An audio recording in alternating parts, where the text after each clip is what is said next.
All right, joining us now to react to the second assassination attempt against former president and presidential candidate Donald Trump, the executive vice president of the Trump Organization. Eric Trump is with us.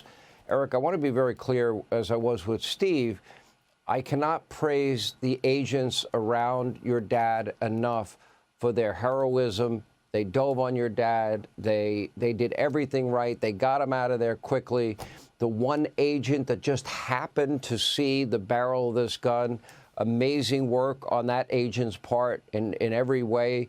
Probably, it sounds to me, your dad was within seconds yet again of being assassinated. That's how I read this. The question I have for you, and you happen to be a marksman that can hit a target from a mile away. I know how skilled you are. You shoot with the top shooters in the country. My question for you is, how is it possible this treed area where your dad was playing at this time, by the 4th, 5th, 6th hole over there, is well known for where paparazzi get pictures and videos of your dad playing golf? It's they hide in the bushes and they get the pictures. And what I don't understand is why that area was not swept and why there weren't agents preventing anybody from getting into that area after it was swept. That, to me, is a massive security failure. Your reaction? Well, Sean, my reaction is it feels like deja vu. It feels like 5 weeks ago you and I are having the exact same conversations we're having today. You know, let me just be very clear. They are trying to kill the man. They are trying to kill my father. They are trying to kill the 45th president of the United States. We've seen 2 attempts on his life in the last 5 weeks. You know, and I agree with Steve 100%. The Secret Service men and women, I knew the people on stage in Butler, and I knew many of the people that were on the ground, you know, literally 2 days ago. I mean, I know these people. These are the greatest people you'll ever meet. These people will take a bullet from my father. They'll take a bullet for any side. That's their job.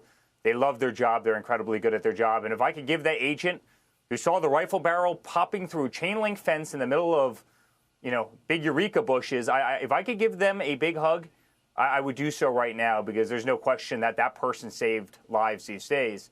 At the same time, I agree with you 100%. I mean, what's happening with the perimeter to these sites? How can that possibly happen? I mean, you're showing a picture on TV right now of an AK-47 with a scope, you know, and a former president and very likely future president, based on the poll numbers and everything else, who was less than 300 yards away. I mean, one bullet. This country, the history of this country changes forever. One bullet.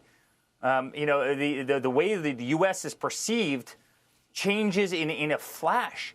How many other close calls do we have to have? When can we finally get our act together? And so, you know, those agents on the ground, they are remarkable. They are remarkable, and thank God they were there and the way they respond. But there is a breakdown at some point. There has to be. I mean, this is 2 assault rifles within 300 yards of the president, the first one being 130 yards of the president, in a 5-week period of time. And there's only so many chances in the world that you get. There are only so many lives that you're given. And, you know, I mean, just God bless. What happens if the agent would have missed that little skinny rifle barrel popping through a fence? I mean, what happens if they just would have been looking the other way? What happens if a bird would have flown overhead and distracted them in some way, shape, or form? You know, the future of this country could be very different. I mean, so you know, Sean, I am so grateful in so many ways to them. Some of my closest friends.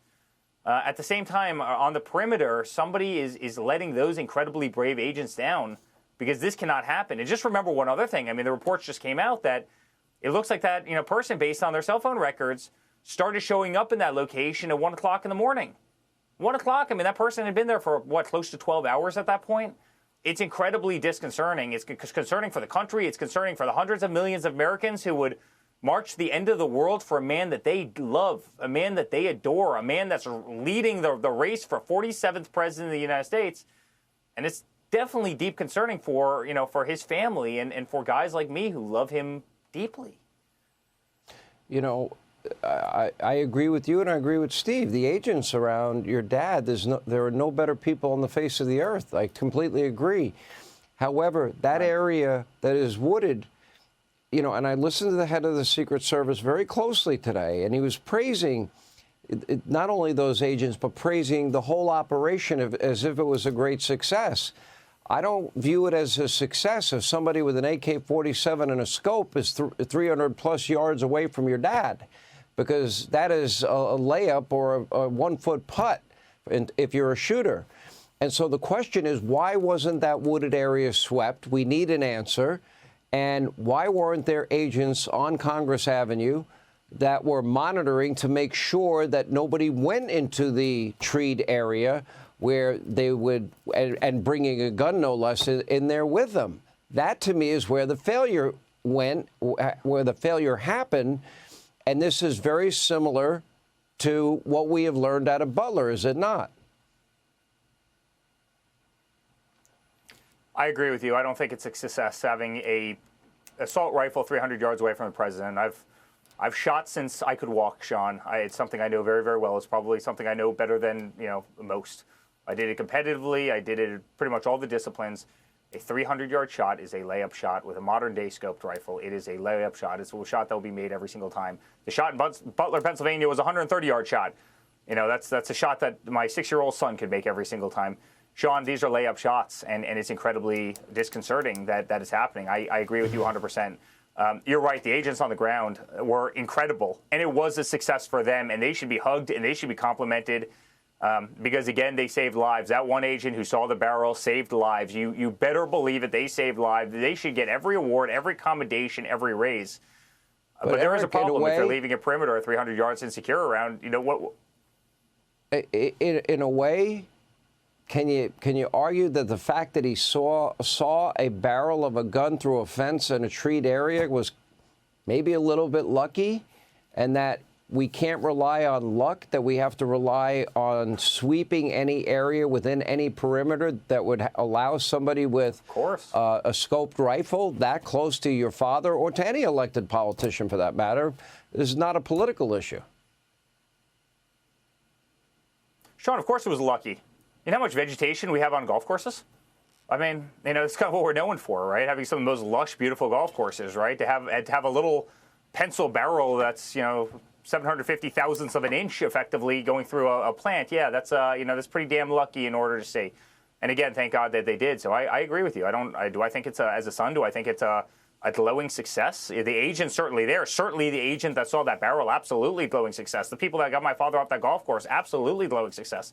The fact that a person in the middle of the day was able to camp out, on a perimeter of a golf course, looking inward on him, no, that wasn't a success at all. And as a son, I have to say, I'm sick and tired of having this conversation. You and I had this conversation 5 weeks ago. This exact same conversation under the same circumstances. It's disconcerting. You only have so many lives. And Sean, I go back to the fact, that man right there, that man is a hero to so many Americans. This is a guy who saved this country. This is a guy who spent the last decade fighting tooth and nail under the most unthinkable attacks to save the country, against his own comfort, against his own, family's interest, against his business issue. They tried to take him down. They tried to throw him in jail. They tried to bankrupt him. They tried to separate his family. They tried to take him off the ballot and subvert democracy in this country. They've done everything they could. They tried to impeach him. They took down his friends. They did everything. Yet that man right there is still fighting. And I expect him to be protected. I expect him to be safe. This country expects to have democracy. And then I get to hear Kamala Harris at a debate say that man right there, who's the most brave person I've ever met, is a threat to democracy. Sean, the bullets are only going one way. It's really interesting how that works. Why is it that man right there is taking every bullet literally and figuratively? He's taken every bullet from a weaponized system. He's taken every bullet from a gun. And guess what? The media sweeps it under the rug. I heard an interesting statement the other day. It was actually a meme the other day on social media that the Will Smith slap got more attention than Butler, Pennsylvania. And I think that's close to being true because the mainstream media swept it under the rug as quickly as they could and moved on to their next shiny ball to try and promote either Joe Biden at the time or Kamala Harris, which they do every single time. I mean, why is this person literally the punching bag for absolutely everything? And then you hear Kamala coming out and saying, yes, Donald Trump is a threat to democracy. The only threat to democracy is the people who are trying to kill that incredible man right there. Again, somebody loved by the entire country. And, they've got to tone down that rhetoric. The whole, Joe Biden, we're going to put a bullseye on Donald Trump. That has to end. The Maxine Waters comments, they have to end. The mainstream media who goes after him every single day, it has to end. They are creating a culture of hate in this country. And you know what, Sean? If we ever lost one of our leaders, if we ever lost a presidential nominee, a former president, we'd look like a third world country. It cannot happen in the United States of America. They have to get the resources to keep our political leaders safe.